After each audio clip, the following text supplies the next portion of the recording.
สวัสดีครับเพื่อนๆที่ติดตามรับชมรายการหลัง CS นะครับพบกันในเกม War Robot กันอีกหนึ่งครั้งนะครับซึ่งครั้งนี้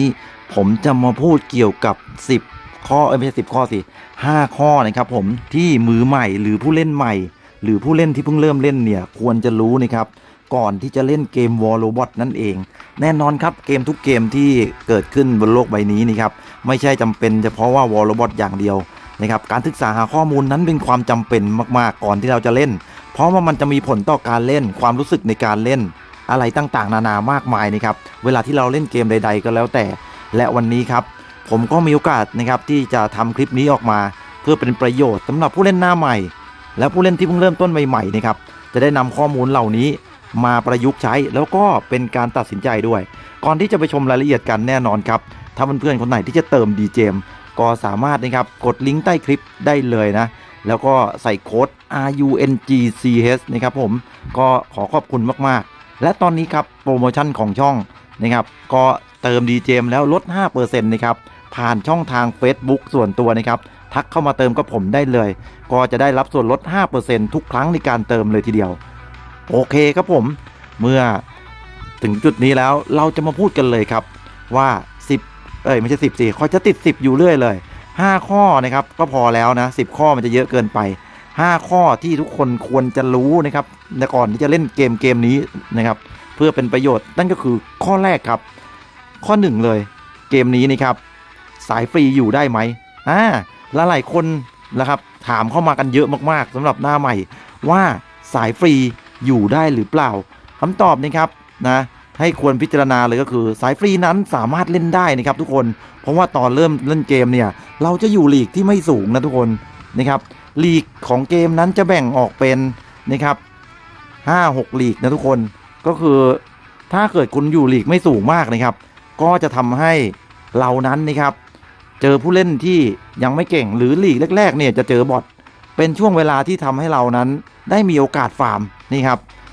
ลีกก็จะแบ่งไปตามนี้เยอะเหมือนกันนะมีลูกเจี๊ยบพลทหารนะครับแล้วก็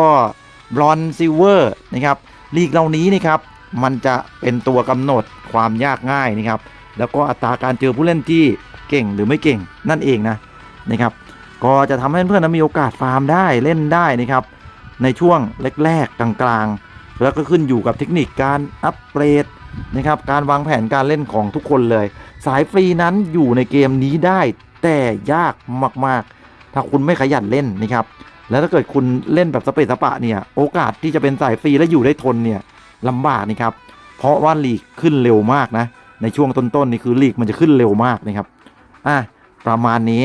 นะครับสายฟรีเล่นได้แต่ต้องใช้ความอดทนและต้องเล่นเยอะมากๆนะครับระยะเวลานั้นขึ้นอยู่กับความสามารถแนวคิดและก็การเล่นของแต่ละคน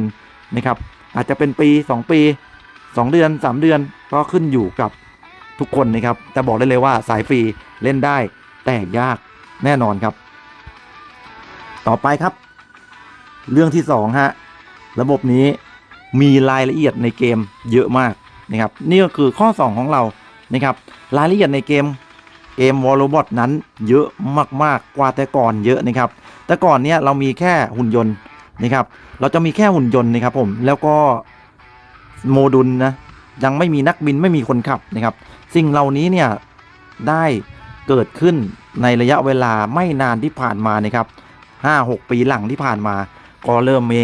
รายละเอียดต่างๆนะครับไม่ว่าจะเป็นนักบินนะครับผมที่เพิ่มเข้ามานักบินก็มีสกิลมากมายนะครับโดรนนะครับก็มีเพิ่มเข้ามามากมายสกิลก็เยอะเช่นเดียวกันระบบโมดูลต่างๆครับซึ่งมีให้เลือกเล่นแบบเยอะแยะมากมายนะครับทั้งเพิ่มดาเมจทั้งอะไรนั่นก็คือทั้งหมดทั้งมวลที่เพื่อนๆควรจะทราบก่อนเล่นนะว่ามันมีรายละเอียดในเกมเยอะมากข้อดีก็คือคุณสามารถปรับแต่งหุ่นยนต์ได้หลากหลายรูปแบบข้อเสียนั่นก็คือคุณจะต้องอัปเกรดให้มันบาลานซ์แล้วก็สมดุลที่สุดนะครับเพื่อจะทำให้หุ่นนั้นๆเนี่ยใช้การได้อย่างดีนั่นเองนะครับนั่นก็คือข้อที่2ของเรารายละเอียดในเกมเยอะมากคุณอาจจะปวดหัวได้ ต่อไปครับข้อที่3ฮะทรัพยากรในเกมครับสำคัญทุกสิ่งอย่างบอกได้เลยว่าเกมทุกเกมนะครับไม่ใช่เกม War Robot อย่างเดียว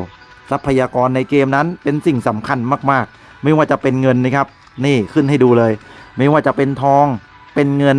นะครับเป็นชิปโมดูลเป็นอะไรก็แล้วแต่ทุกสิ่งทุกอย่างในเกม War Robot บอกได้เลยว่าสำคัญมากๆเวลาจะอัปเกรดหุ่นใช้เงินเยอะ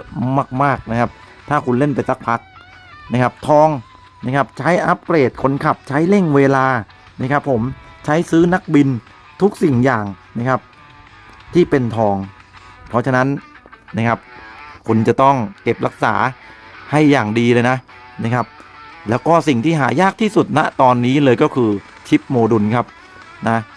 ชิปโมดูลนั้นเป็นอะไรที่แพงมากแล้วก็หายากสุดๆนะครับนี่ฮะชิปโมดูลก็คือตัวนี้นะครับใช้ในการอัปเกรดความเชี่ยวชาญนั่นเองนะครับต้องใช้ชิปตัวนี้ฮะนี่ฮะผมมีน้อยมากนะนี่ตัวนี้เลยโมดูลครับชิปตัวนี้ราคาแพงนะครับนะราคาแพงผมเรียกว่าหายากที่สุดแล้วก็แพงที่สุดในเกมแล้วณตอนนี้นะครับและมันเป็นส่วนสำคัญมากๆด้วยถ้าเกิดคุณมีหุ่นแต่ไม่มีโมดูลศักยภาพของคุณจะหายไปเลยนะครับถ้าเทียบกันก็คือองค์ประกอบของหุ่นนั้นนะครับมีหุ่นยนต์มีอาวุธมีนักบินมีโดรนนะครับนะถ้าคุณมีหุ่นยนต์ที่ดีแต่คุณไม่มีโมดูลเนี่ยนะครับศักยภาพของหุ่นยนต์เนี่ยจะด้อยลงไปแบบมากมายมหาศาลเลยนะครับโอเคฮะนั่นก็คือข้อที่4ของเรา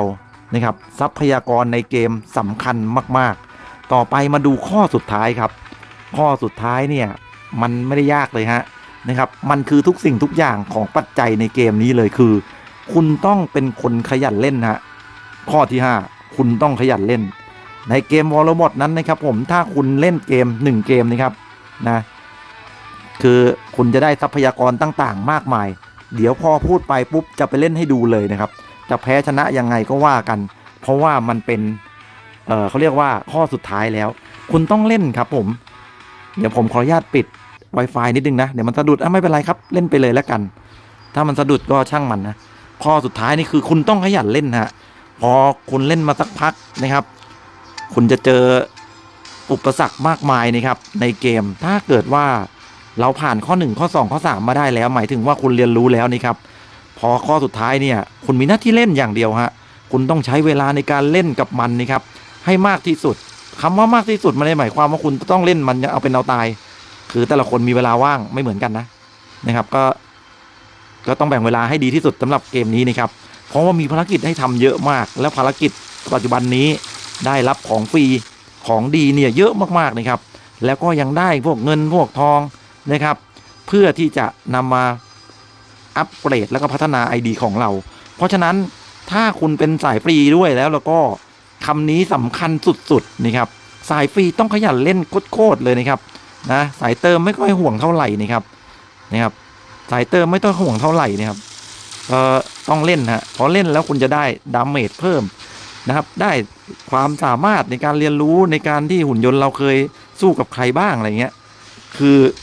มันเป็นอะไรที่เอื้อประโยชน์สุดๆนั่นก็คือข้อสุดท้ายและจำเป็นมากๆนะครับเดี๋ยวเราไปลุยกันเลยดีกว่านะครับสำหรับเกมนี้นะครับนั่นนี่ก็คือทั้งหมดนะครับสำหรับ5ข้อที่คุณควรรู้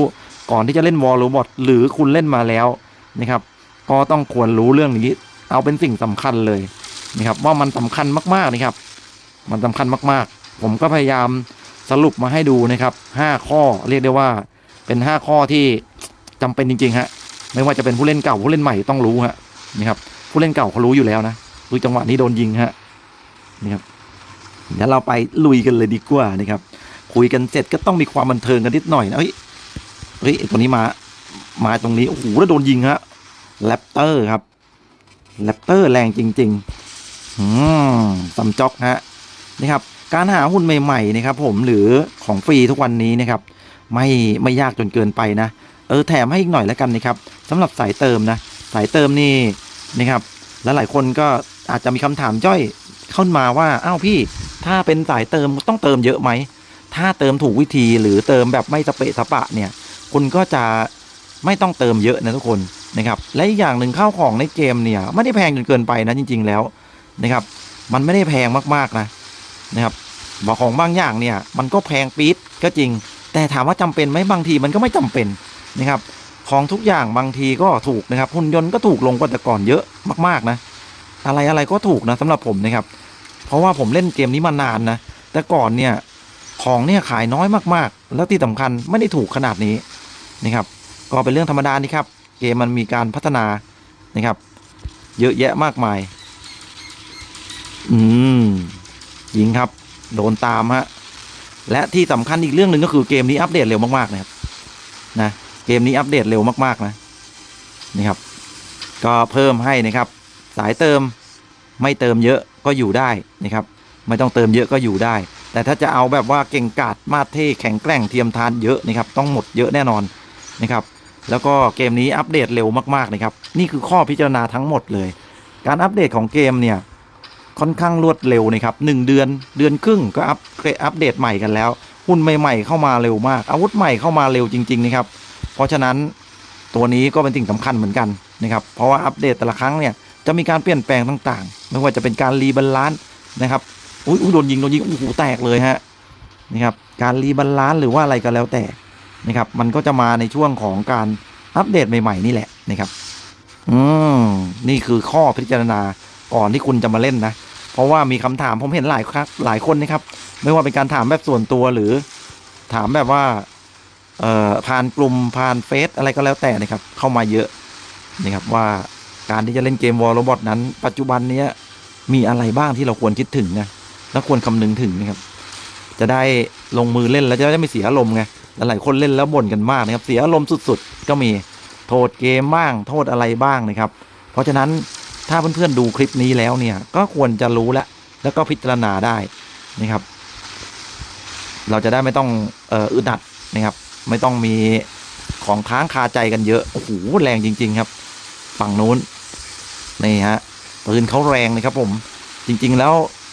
คำว่าปืนแรงไม่แรงเนี่ยผมว่าจะทำคลิปต่อไปให้ทราบนะครับว่าทำไมปืนมันแรงปืนเราไม่แรงอะไรอย่างนี้แล้วหลายคนคิดแบบนี้จริงๆนะครับคนที่เล่นเก่าๆเนี่ยเขารู้กันอยู่แล้วนะครับว่าเหตุผลเหล่านี้เนี่ยมันเป็นเรื่องปกตินะครับมันเป็นเรื่องแบบ